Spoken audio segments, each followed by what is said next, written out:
Hello students, இன்னைக்கு நம்ம Bio 360 தமிழ்ல என்ன பார்க்க போறோம் அப்படினா Diversity in the Living World அப்படிங்கற யூனிட்ல இருக்கிற scientist names-உம் அவங்களோட discoveries அதாவது அவங்களோட கண்டுபிடிப்புகள் என்னென்ன அப்படிங்கறது தான்.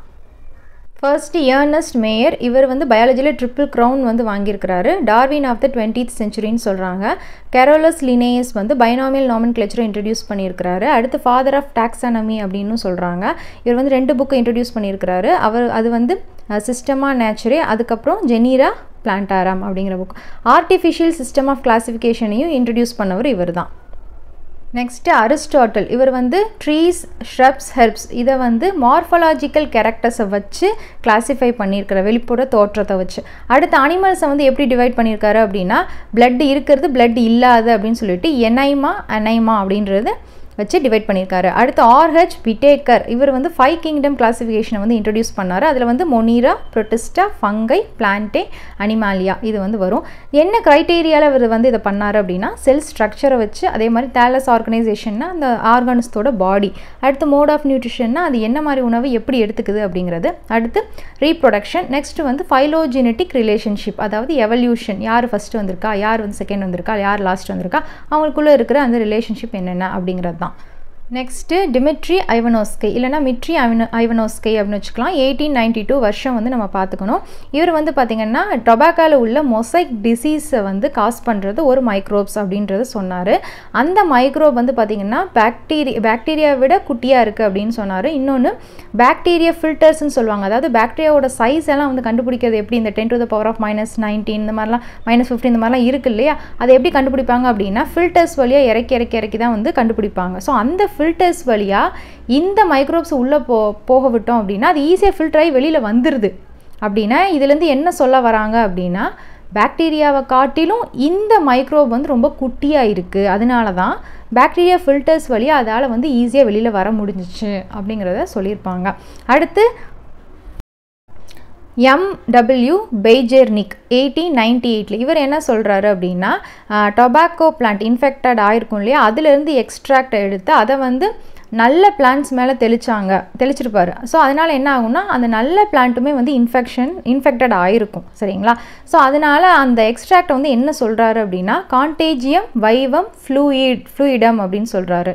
அதோட சாதாரண இங்கிலீஷ் வார்த்தை என்ன அப்படின்னா இன்ஃபெக்ஷியஸ் லிவிங் ஃப்ளூயிட். ஸோ அவர் என்ன சொல்கிறாருன்னா இன்ஃபெக்ஷியஸ் ஃப்ளூயிட் தான், ஆனால் அதுக்குள்ளே லிவிங் ஆர்கானிசம் இருக்கிறனால அதை இன்ஃபெக்ஷியஸ் லிவிங் ஃப்ளூயிட் அப்படின்னு சொல்கிறார். Next W.M. Stanley 1935 இவர் வந்து பார்த்தீங்கன்னா வைரஸை பற்றி சொல்லியிருக்காரு. வைரஸ் வந்து கிறிஸ்டலைஸ்டாக இருக்கும், அந்த கிறிஸ்டல்ஸ் மாதிரி இருக்கும். அந்த கிறிஸ்டல்ஸ் எல்லாம் ப்ரோட்டீனால் உருவாயிருக்கும். இன்னொன்று அந்த வைரஸ் வந்து இன்னர்ட் அவுட் சைடு அப்படின்னா இப்போ நம்ம ஃபார் எக்ஸாம்பிள் இப்போ நம்ம கதவு கைப்பிடி இந்த மாதிரி இதெல்லாம் இருக்குது அப்படின்னா அங்கெல்லாம் வந்து வைரஸ் இருக்கும். ஏன்னா நம்ம தும்மிட்டு அதில் வச்சுருப்போம். சரிங்களா? அது தொட்டிருப்போம் பிடிச்சிருப்போம். ஸோ அதெல்லாம் வந்து இருக்கும். ஆனால் அந்த கதவு கைப்பிடி இந்த மாதிரி இடங்கள்லாம் வந்து அது ரெப்ளிகேட் ஆகாது. வைரஸ் அப்படியே வந்து இன்னர்ட்டாக இருக்கும். சரிங்களா? ரீப்ரொடியூஸ் பண்ணாமல்.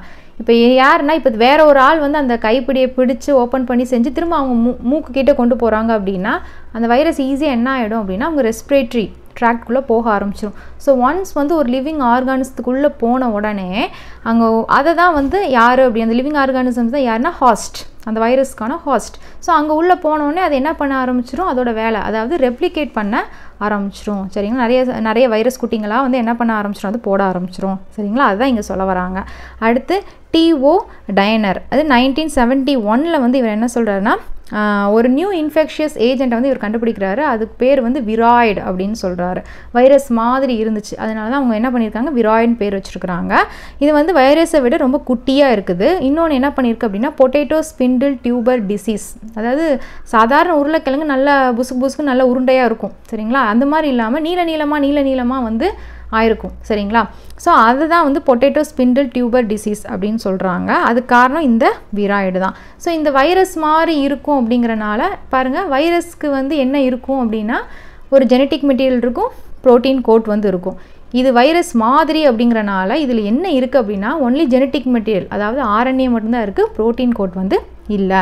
George Bentham and Joseph Dalton Hooker இல்லை அப்படின்னா எப்படி கேட்பாங்க அப்படின்னா பெந்தம் அண்ட் ஹூக்கர் அப்படின்னு கேட்டிருப்பாங்க நம்மளுக்கு கொஷினில் கூட. ஸோ இவங்க என்ன பண்ணியிருக்காங்க அப்படின்னா நேச்சுரல் சிஸ்டம் ஆஃப் கிளாசிஃபிகேஷன் அப்படிங்கிறத இன்ட்ரடியூஸ் பண்ணியிருக்கிறாங்க. அடுத்து கார்ல் ஊஸ் இவர் வந்து 3 டொமைன் சிஸ்டம், அதாவது பாருங்கள் ஆர்கே பாக்டீரியா அதாவது முனிராவே 2ஆக பிரிச்சிருப்பாங்க. ஆர்கே பாக்டீரியா அப்படின்னு பிரிச்சுட்டு அப்புறமேத்த வர எல்லாத்தையுமே வந்து யூகேரியாவில் வச்சுருப்பாங்க. சரிங்களா? ஸோ இதில் எதாவது உங்களுக்கு டவுட் இருந்துச்சு அப்படின்னா கமெண்ட் பண்ணுங்கள். யூஸ்ஃபுல்லாக இருந்துச்சு அப்படின்னா கமெண்ட்டில் யூஸ்ஃபுல்லாக இருக்குன்றதை மென்ஷன் பண்ணுங்கள். ஸோ லைக் பண்ணுங்கள், ஷேர் பண்ணுங்கள். இந்த லோகோ உள்ள பயோ 360 தமிழை சப்ஸ்கிரைப் பண்ணுங்கள்.